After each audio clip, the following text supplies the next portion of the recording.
Good evening everyone. I am just going to charge my car, and while charging I would like to mention about the activating heat pump of the MG4 Luxury or Essence or Trophy model. Let's begin. To activate the heat pump for winter, from the main screen just slide left, go to the AC menu, and when you turn on the AC, you need to be sure that this eco mode is turned off.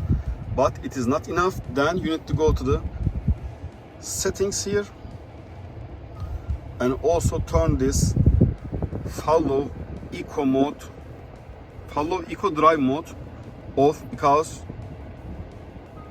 if you leave this turned on, when you drive in eco mode, the car is going to stop the heat pump and you will not get warm in your car. So you need to turn this off and also turn this eco mode off. This is how you activate heat pump for winter